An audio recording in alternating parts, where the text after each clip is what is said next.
Hey guys, so it's 9/11. This is going to be my nighttime or evening video. Not a lot to talk about. Maybe that's not true. Maybe there's too much to talk about. But I guess some things I can't talk about, maybe, I don't know. Anyway, so today, for the most part, was uneventful in one way, and the other part makes great stories. So I left Bristow, Oklahoma. No, that's not true. I didn't leave Bristow. I left there 2 days ago. I left Stroud, Oklahoma.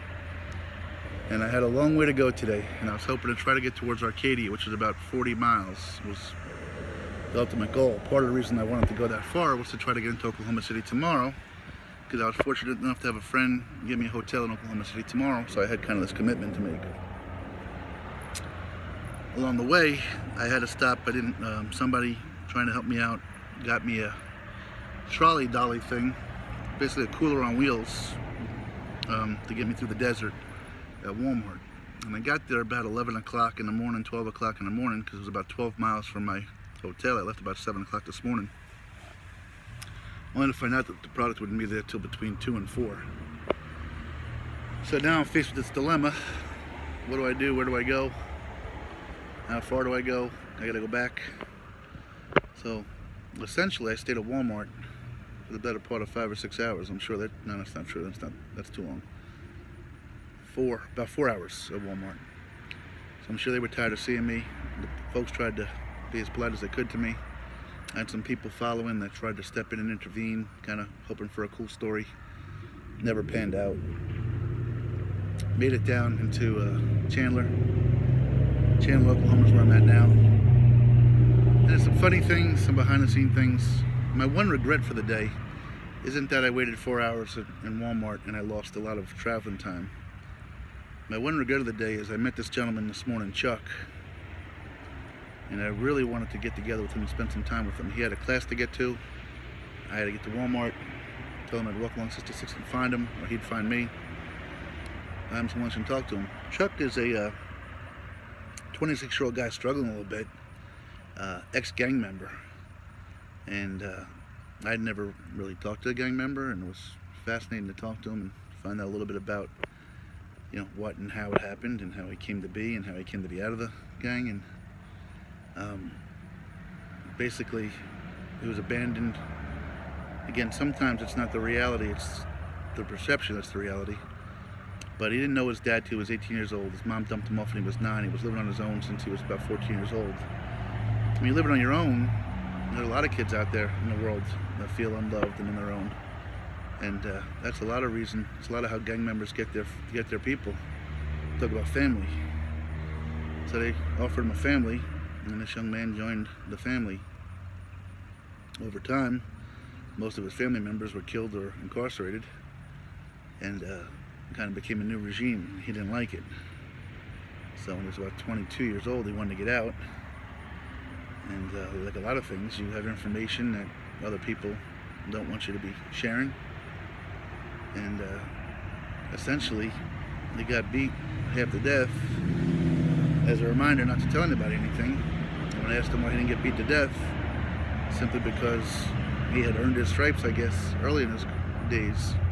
So clearly he wasn't a pure person in his younger years, but I find it fascinating how my take of it was how perceptible how these young kids can get into things. Why young kids get into prostitution because somebody makes them feel loved. How young kids get into gangs. It all comes back to me, to that family dynamic, and loving and caring and showing somebody you love them. When he got a little bit older, he was smart enough to realize he didn't want that life and wanted to redeem himself and get out. And he almost paid for it with his life. And I just found it fascinating. Now right here in Oklahoma City, he was sharing me the story of a couple of the national gangs and how they've come to be. And I was really interested to talk to him, and I was hoping to talk to him more in detail. And when I had to stay in Walmart all day, I never did catch up with him. So I do regret that a little bit, because I would have liked to have shared that with you guys. He was a good person, and I thought his story was worth sharing with you guys. Not from my words, but from his words. I got on with my day, and I had a laugh. I'm staying at a place right now. I want to show you the sign. I don't know if you can see it. I don't know if you can you see that sign over there? Where is it? Hopefully you're being sign there. It says Wi-Fi, internet, micro fridge, cable TV. If you can't see it, hopefully you did. I don't think I could turn the camera around mid-scene here. Anyway, I like stand-up comedy. Me and Eric back in Tulsa were talking about stand-up comedy. One of my favorite comedians is a guy named Gary Gulman, G-U-L-M-A-N, and I'll ask you to go look him up. If somebody could attach it to the site, it'd be great. He's a stand-up comedian that travels the country, so he was talking about how traveling from hotels, he laughs at some of the marquees, and this one is exactly what he's talking about. You know, we're in the year, I don't even know when he recorded it, but let's say he recorded it in 2010. He was like, you know, you're driving down and your hotel says, you know, color TVs, color TVs. Color TVs, I gotta pull over. I've heard about those. You have color TVs, really? You know, it's funny, you know, what they advertise. So this place is big call to bring you in, as they have a micro fridge and a cable TV here. So that should get you to stop when you're going by 60 miles an hour. So I'm not doing it justice, but trust me, go look up Gary Gulman and his bid on hotels and listen to it. Somebody posted. It's funny. My favorite part by him is one he called Sports, which is in a different album of his, but post that one too. But I got a big kick out of that. And I'll go one better. The one thing I've noticed on this journey, you can tell the quality of a hotel or residence by the softness of their towels. I kid you not. I've been in some places, I'm 6'4", where the towel goes from my neck to the floor. It's so luxurious, it feels like a Angora sweater. It's so soft and downy and oh my God, it's amazing. And then I've stayed at some places where I guarantee you if I took a fine grade sandpaper and dried myself off with it, I would do less damage to myself than I do using the towels and the starch that they have in those. So that's my review of my journey is grade the hotels by the softness of the towels. And man, there's been some brutal ones out there. So that's a little bit about today.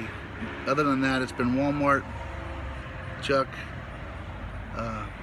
getting here. Here's another issue, not an issue, but something you guys may not ever understand. So to hunker down for the night, because I have a micro fridge, I wanted to get a Diet Coke and a water and a couple things to have through the night in case I want something.